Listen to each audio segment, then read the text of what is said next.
waan nama godhu keessatti uf laala. Warroota jaartii qabanaan jettaniif fuudhe naan jettanii fi maqaan keessan fuudhe jettan isin qubee muluu fuudha jettanii anammoo waan akka fuudhaa jedha qubee muluu ittiin kennu waan akka fuudhaa. Suni maali? Gaafan darasummaa kiyya macarrashaan darasummaa kiyya hangeetu. Gaafan hangeetu galu kana bobaya manamaatu galen beeytan ka nama darasummaa keessa ture watakka waan biyyitti jirtullee quban qabnu hadiisa fuunee ilmii dhaallee galle hoggan dhaallee gallu kana biyyangeetu kana keessa homaa wanni akkasitti ija nama butun jiru. Namni imaana ofii guutumaan jiraata abboo dubartiin akkanatti hin banne roobee magaalaa roobee guddittii teenna keessa wayita seennu iji garana laaluu jammarte ka. Hadiisni gubbaa gad dhufe sun adhadumaan hir'atuu dhufe ka. Magaalaan mataan isiituu marzii dubartiin keessa deemtu akkana rabbitu nuttu qabe ka kanniin garanaan laalla mirgaan laala sheekaan kee bitaan laala kanallee fuudha gadi jedha kaachi jirullee anabbuta ka garanillee anabbuta ahaa sheekaa kiyya miidhamteemi maal gootaree mana oona taa'uu irra ontuu takka waliin taa'uu wayya takka ofitti qabe ayyee lubbuu keessa mariyadhe. Gaafa kaanii ammoo tiniin dubartii tiniin dubbisuun ammoo tiniin saalfadhaa dubartii wayii silkii qabne silkii qabaanne silkii keessaa akka namni goree tiniin ol baasu kanan baafne hin beeynu quban qabnu maal wayyaree namatti waa himadhu sheekaa garama keessaatiin saahiba qabdutti iyyaafadhu intala wayii sitti haa qabanii iyyaafadhu garana dawwalle abboo garana hinne abboo dubbii caqasii dubbii seeraa dubbii garana ma nyaattu gurbaa hin dawwalle saahiba kiyya ka akkaan jaaladhu tokko jira maqaa isaalleen dha'u akkanan jaaladha mana isaanii bula mana kiyyan bula niin jaaladha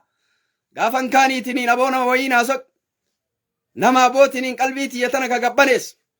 bar katamaa kana keessa yoo deeman dubartiin tun durri isiillee shayxaana duubni isiillee shayxaana yoo wanni akkasii isinitti argame lubbuu keessan keessatti fedhiin argamte galaa jaartirra bu'aa ji'an rasuulli rabbi alayhi salaatu wassalaam qalbiin gaggabbanooyti sheekaa kiyya waan irra buutuun qabduu mireet maal sii wayyaree maarreetini waa itti qabbanaa'uu qabda saahiba kiyya tokkoon mariyadhee waan akkanaatu jira akkaman godha jennaan naasoqaa jecha gattaa egamaa gamana hin iyyadhe haga lallabsiisu takka ga'e aboo marree gaafan tokko soma oddoo saahiba kiyyaa keessa waliin teennu intala bareedduu wayii argee waggaa 12 waanan ijoollee waggaa 12 himuuf sadii fi baran laala aboo taarika sheekarra ga'e taarika sajjaljan waggaa 12 hin bareeddu maal bareedumni kan niinire bareeduma ma'uumaa ka qalamii hin qabne san ka obaa san qabne san qabdi aboo intala tana beeytaa aboo ganda ishii beeytaa mana ishii beeytaa ittan ergannaa jeen saahiba kiyyaan oddoo isaanii keessa waliin teenna bar haati ishiitii fi haati tiyya obboleeyyan fuula rabbii ol godhatanii naan jee akkasii dubbiin tolteeyyuu miree maal goonaree rabbumaa jee intaluma tana ufiillee saalfan badaa sheekaan aree dayaasee hagana gayaa intala waggaa 12 xiqqoo tana maal godha ka ufii dhalfateeyyuu argachuu danda'u namni waan aan jedhaa jee saalfadh maal gooree waggama sadillee teettu wagga sadillee taa'u ni kaa'u medhadhee waggaa sadi naa teettu je warratti naa himi jee gurbaa warra naa himi warri ammootiin hin nagaafatan akkaataa maraa nagaafatan intalli tun akkana naan je'anii gara amantii biraati illee as ammallee taa islaamanii waan akkanaati jechuun narra dhufe ni qarqaaraa yugama kiyyaa homaa rakkisuun qabu nama akkanaa eega taate qarqaaruu qabna jee walii galle gurbaa caqasi aboo dubbiin dhufte walii galle eega walii galle ammootiin warri walitti dhufe haasawa godhanii jennaan sii kennineen dhufte eega sii kennineen dhufte aadaan qaadiidha qaadii finne qaadiin hogga fidu qaadiin kokketti nu gale nu qabe maali intala waggaa 12 intala waggaa 11 12 ti seenaa jirtu akkamitti ittiin nikaa hiitan ammootiin ka abbaan isii ammoo amantii biraa eegana abbaan ammootiin osoo nu gaafachuu danda'a haakimirraa hospitaalarraa waggaa 18 yookaan 20 ta'uu guutaaf fidaa jiran dubbiin nama marattiin ulfaatte sheekaan akkuma laaltan kana magaalatti dhalatee guddateen nama faxina akkanatti ilaalee mudawwaraan na laalte malee faxina dhiisii akkanuman nama laalee dubbisa akkanuman nama laalee namni kun akkamii dubbisaan na jalaa shawwadamin ganaa hubattaa mala sheekaa maal godharee matooruma kiyya fudhadhee yaabbadhee hospitaala dhaqee nama wal beeynaa katabi jeen uktub katabi jeen akka gaafa rasuuli rabbi aliyin katabi jaaniini soheyli araara katabi sheekaan fuudhuu hedaa gaheen isaa geettee katabi waggaa hagana nuun jaanii 18 godhe ambiti mal in beeytan ka waggaa 18 nu katabte waraqaa dhoyne dhayn borum taa hin dhundufne qallichi ni ajaa'ibe akkamiti dubbiin akkana taati qaxxaamuratti deemne ka qaxxaamura dafne itti dhayne rabbiin nu laafise eeganaatiin intala san ammalleetiin nikaa hidhan gaafan nikaa hidhannee gallumaallee sheekaan jette abboo durriyyeen magaalaa roobe in argateere intala uffata wayitaan bitu arganiina jala deemti xiqqoodha akkanatti harka qabadhaa deemaa iyyuu bara ijoollee daa'ima waan harka qabadhee deemu maaltun 00 dha jee ummanni akka kennaan beeytanii miree 00 argate sheekaan je'an in kolfitanii go agana kolfitanii 00 jee ummanni akkasumatti osoma teennu mucayyoon kutaa 3 tamarti madda walaabuu kana kutaa 3 kiiloomeetirri isiin guddaan takka asfaaltii irra ol hin baane uffata bitachuuf qaniisan na waliin ol baate hin beeytu maarree gaafan kaan ammootiin inni kaa hidhadhee gagalee bira taa'ee saayibni kiyya tokko naddawwalee sheekaa kiyya waan zamanni itti jiru quban qabdu ati darasummaa dhufte bukkuree ijoollee daa'ima ammallee jettee biran taa'ini namni durbaan xiqqaa jedhe ijoollee xiqqoo namni durbaan xiqqaa jedhe innuu xiqqaa naan jedhe namni durbaan xiqqaa xiqqoo isiintu xiqqoo jedhe inni xiqqaadha naan jedhe naa maal godharee haalin beeytan kaa sheekaa kiyya maal laallachuun isin bira jirti ni kaaya halaala qabdanii amma waan barbaaddan godhuun isin bira jirti dubbiin tun naa dhufte dhugama jettee ijoollee bira taa'uun hin barbaachisu meeshaan qoratuu barbaachisaa jedhe meeshaan qoratamuun barbaachisaa jedhe bosheen illee gaafa kaanii akkuma kaan sheekonni baraatiin waan kitaaba keessa jira bara akkaataa dubartii wanni martuu dubartiin waan beeytu seetanii ni jira akkam godharree isheen dubbiin dhufte laalamuu qaban mana yaalaa galuu qaban mana yaalaa galanii fattashamuu qaban ayyee dubbiin dhufte ka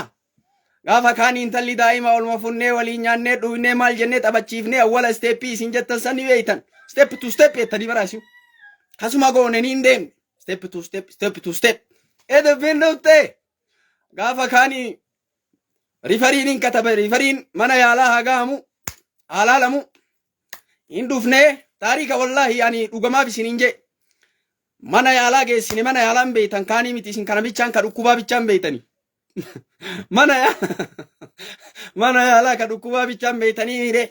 mana yaalaa finne ogguun finnu kanaa imimmaanuma buusuu jalqaban in shakkeene maaluma taateen tallitummaa boottisi oduu duraan quba qabna maal quba qabna dubartiin abbootiniin durbummaa qabdu maalleetiniin nama harkaa tattaaffatti qabanii hin dandayan girgiddan nama buufti jechaa dhagaye maarree kookaa laslaasaa nama harka gaggabdi laslaasaa wayiillee bituun barbaachisaa jechuun kana seenaa duraan mataa keessaa qabna ka sheekaan kiyya maal godharee mukkuree fayyaalessi kiyya akkuma jiruun jira intalli intala daa'imaa dhugattuu nu harkattan gaggabdii maalan godhuu qabna laslaasaa ambi jette san bituu qabna afaanitti qabuu qabna mirindaa tokkoo fi ispiraayitii tokko bitanneet laa ilaaha illallah gaafuma achi kaahee intalli imimmaan jalqabde tarii kabar attarii wallaahi kolfaan duuta maal goonaree intala mana yaalaa wayitaa geessineetiin hin jennu booyisuma jalqabde eeganii manni yaalaa yaalii ufiin godhee yaalii ufiin gaggeesse gaafa kaanii maaltu jiraree akka isin beeytanii qullaan qulla baadoon baado zeeroon zeero qullaan qulla rifatuun ammaka kiu jechuun ammaka gatiin itti baase uffanni itti baasee fi maariin itti baase na fuuldura deemuun ammaka roobe adaamaa naf fakkaatuun ammaka roobe Addis Ababaa naf fakkaatuun ammaka bakki jiru kun abbootiin dallo naf fakkaatuun ammaka sireen irra jiru marti abbootiin kiinnootiin qabrii keessa jiraachuu ammalleetiin natti fakkaatuun ammaka sheekaa kiyya maal taataree gatii baaftee mi gatii haganaa baaftee baafte akkam goota balaan haganaa sirra gaggaame maa sababaa eennuti sababaa gooddanyaati maal gootareen dubbatinii callisi malaan gaafadhu saayikoo yunoo saayikoo waan jedhamu beeyta intalumatti gaddeebi'ee dhiisi kuni faashina biyya keessa jiru siin addisiin hin baane siin haara waan baane wanni akkana mucayyoo dhiisi kana ni beeyna dalagaa ummanni dalagaa oolu ni beeyna ummanni martuu siin hin baane kun dhiisi abbarataa ta'uu seene abbarataa ta'uu isin jettan san mucama sanii mi akkana dalagee isuma beekeetini awwalumaa itti seene baranuma isinuma qarqaaruufi malee je'en isuma naan jette aboo saahibuma kiyya sani aboo mana keessa taphachiise. Mucayyoo kiiloomeetira ishii ispaaltii takkaa irra baatee hin beeyin. Mucayyoo maggaa maddoolaabuu waggaa 3 tapha manuma keessa taphate inni tireeningii manuma keessa godhaa baay'eedha. Akkanatti bara ijoollee waggaa 12 fi 13 hin jirtu waytan isiniin jedhu dhugaan seetan jiila qaba. Sheekaan fuudhamaa didee jettanii irraa dhaabadhe. Na sodaachise haalan na sodaachise. Isaanuma naan je'an. Amma ka'anii rabbii kiyyaa jee homaan dubbanne mataan na dhukkubee. Ispiraayitii lamaa fi merendaa sanillee ufumaa dhugeen talatti hin kennine ufumaa aarima sanii lamaan wal bira fixe. Mana galaa jee isaan mana galaa jedhee ni mana gaggeesse. Ishaa'ii masgiida Hamzaa seenee yaa Allah gaafa ayyaa Allah jedhee rabbi irraa dhabeen beeku wallahi. Yaa Allah imimmaan boy.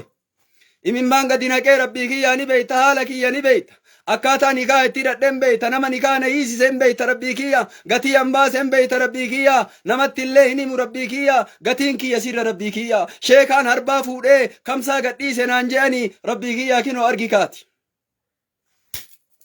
Rabbiin awwaate du'aayii gabrichaa yaa Allah jedhe imimmaan gad naqee awwaate rabbiin du'aayii eda gaafa kaanii intalli tun magaalama keessa turtee walumaan haasoyne abbarataa ta'ee maalii je'eetti rabbii kiyya sodaadhee silaa gifii illee irratti dalaga dhiiset ija kiyya fuulduraa deemi je'een akkasin argine akka gaafa waashiyyiin nu harbii rasuula rabbii bira dhufee akkaataa Hamzaa itti ajjeesetti mee jennaan gayyib waja ka'anni fuula keenarraa fageessi je'eesan fuuluma keessi arguun barbaadu magaalaa tana keessatti je'en galtee haadhatti himte mucayyoon daa'ima sheekaan hin dhiisu magaalaa kana keessa maadaama waan isiin ay keessa turteen sheekaan hin dhiisu maal gootarree jalaa gadi baadiyyatti gaggeessa dambalii kana fidan dambalii kana wayita fidan abbeeraa achii qabdii achi fidan mucattiin hin bareeddi akka malee bareeddi tokko fayyaalee si rabbii asuma abboo itti darbame kaa intala nikaa qabaachuun beeku bute wallaahi quballeen qabu jedhan bute jalli itti bareeddee cinnaan karaa qabe. Eegana dubbiin dhagahamte intala nikaayaa butee bar jechaan dubbiin dhagahamte. Oduun hin dhufte gandaa nutti dhufan jaarsummaa ergan. Waan akkanaatu nu qunname ilma akkanaatu ammalleetiniin intala karaa qaxxaamura fuudhe. Intala nikaa qabaachuun beeku. Maarreetiniin jedhanii jaarsummaa ergatan. Gaafa ishaa'ii salaatee masgiida Hamzaatii galu ummaan waan aan jette sheekaa kiyyaa shukrii godhi sujuuda shukrii godhi naan jedhan maaluma argattan. Gatiin keellee deebi'e iyyannoon ati rabbitti iyyattellee deebite ati ammallee silxaana qabda angoo qabda intala tee nikaayaan ammoo taati duraanuu akkasumaan dhiifte tarabbiif jettee abboo duniyaa tee mara dhiifte san nama wayiitu abbootin hin bute jedhanii jaarsummaa erganii mee sujuuda shukriin hin bu'e alhamdulillaahi rabbii kiyyaa jee angoo laallachuun ammakaa daanyummaa argachuun ammakaa duniyaan duraaniillee waan barbaadde namni gariin irra qabadhu naan jedhan 200 irra qabadhu naan jedhan waan baafteen ala irra qabadhu naan jedhan as deebi'ee ufitti kaanii akka namummaa tokkootitti akka nama diin qabuu tokkootitti ufit deebi'e sheekaa kiyyaa namni si duchiiseemi akkami si duchiise intala tana gatii haganaa itti qabadhu birrii haganaa itti qabadhu siin je'anii amma angoo argattee miti angoo tana eenyu sii godhe rabbii kiyyaa rabbii keetu sii godhe bar angoo tana rabbumatu sii godhe rabbii sii godhe sanii jettee ammoo zulmiidhaan waan hin taane irraan fudhatiin waan hin taane ittiin qabatiin innillee beekee hin hojjenne karaa duraanuu rabbii jecha dhiifte rabbitu karaa qaxxaamuraa yaa Allah jennaan sii awwaate maarree maal goota haquma ta'e irraa fudhadhu tanan na fuuldura dhufe wallaahi.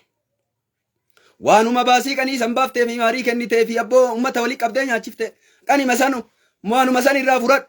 hin dhufanii hin dubbatanii jaarsummaa ta'anii maarreetiniin ani rabbii kiyyaa duraanuu ammalleetiniin kiinnootiniin ani ammallee takka ammallee badiyoo namatti dalage rabbi jazaanaa deebi'a ani nama akkasiitiin nama narraa namni waa baratu deemsa kiyyarraa haasawa kiyyarraa rabbi jazaanaa deebi'e ammallee waan narra dalagame rabbiin jazaanaa deebi'a zulmiinatti dalagame badiinatti dalagame abboo waanyoo nama na waanyee waan nama hin taane dalgaannatti deeme rabbi tunarraa deebisa duraanuu yaa Allah jedhee rabbiirraa argadhe ani zulmii hin barbaadu homa baase san gati ma baase san hagasuma naa deebisa karaa mucayyoon amantii biraa irra dhufte jechuun qarqaarra jennee ofitti fudhanne eega wanni kun dhufee natti dalagame alhamdulillaahi rabbumatu natti ammalleetiin hin qaddare ergama rabbiiti baasimaan baase san naa kenna intala teessan nikaa irraa buusan jee achiin abbootiin hin baasiyan baase herreganii naa kennanii na eebbisanii ganna dhiisanii gatii kiyya irraa fudhadhe gatii san garii kitaabaan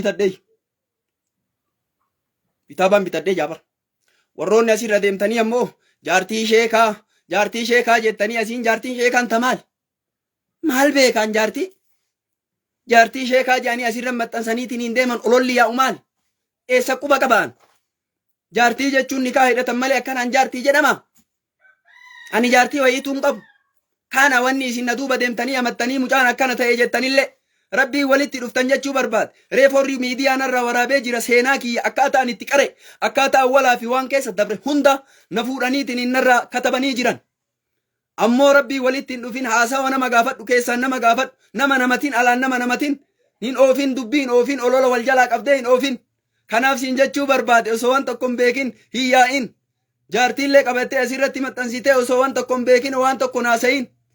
kanaaf haalan taaneen karaan taanee walitti dhufaa jirra seenaa hedduu qaba seenaa baay'ee qaba seenaan kiyyan dhumatu osoo siimeeniin ajaa'ibda akkaataa darasummaa keessa ay ba'eefi akkaataa itti guddadheefi waan dalageefi ifaaje asiin ga'eefi waan tahe mulu wallaahi ani takkaa rabbiirraa yaa Allah jedheen dhabne ammallee yaa Allah jedheen dhabu kanaafu waa nama gaafattan malee wayitti nu taalinaa haganaa rabbi walirraa nu haatiisu seenaa baay'ee na bira jira seenaa takkuma takkaa walitti himna inshaallah kanaaf ammallee rabbitu naa jira rabbitu ammallee naa jira rabbitu naa jira nama tokko zulmii yoo atti deeme wallaahi rabbi ammootiin hin tarkaanfii takka mana takkaa gadi hin tarkaanfadhu wallaahi ogguma san rabbi na qaban beekaan badii takka yoo namatti dalage ammallee nama badii namatti dalagu rabbi nan taayisiin ammoo waa hedduu naa ta'e rabbiin waan hedduu narraa qabe rabbiin balaa hedduu rabbiin narraa qabe ammallee numararraa rabbi haa qabu simararraa rabbi haa qabu keessatti uf laalladhu seenaa kiyya mastawaatiidha uf laalladhu saahiba badaa waliin hin deemin saahibni gaariin si fakkaateetinii si nyaata si fakkaateetinii si nyaata saahiba gaariitu ammallee jaartii namaa jala deebi'ee akkana godhaa jira eeganaa ka deebi'ee himu anatu akkanatti dalage jedhe saahibni gaariin yaa dubartii eeggadhu gooddanyama isaatu si jala deebi'ee eeganaa isatti hima walii waan taate naasahin walii waan hin taane naasahin walii waan hin taane naasahin ufirraa cufi silkii kee yeroon badee jira zamanni akkasii miti saahiba waliin nyaatantu mana keessa nama deebi'aa jira rabbitti kiinnoo abbootiin hin dhiifanna inshaallah nama akkana dalagaa jiru dubbiin deemtee haga ajjechaatti geessaa jirti ummanni haga wal ajjeesu takka geessaa jira maarree yaa dubartii aqlii qabdu taabboo haasawa kiyyarraa gorsa fudhattu aboo kana keessatti uf laalladhu seenaa kana keessatti uf laalladhu taarika kana keessatti uf laalladhu yoo aqlii qabaatte janjanaa jinjineeshiniin kun sin fayyadu janjanaa jinjineeshiniin kun sin fayyadu mata akka sin baasu jim jettee diniin hafta jinjineeshiniin jim jettee diniin hafta mata kiyya ummanni ufumaa walitti deebi'aa jira wal jala gara jijjiiramaa jira waliin nyaataa jira kanaaf isiniin jedhe keessatti uf laallattanii saahiba godhattanillee laalaa kanaaf isiniin jedhe inshaallah dubbii teenna dheeressinellee assalaamu alaykum wa rahmatullaahi wa barakaatuh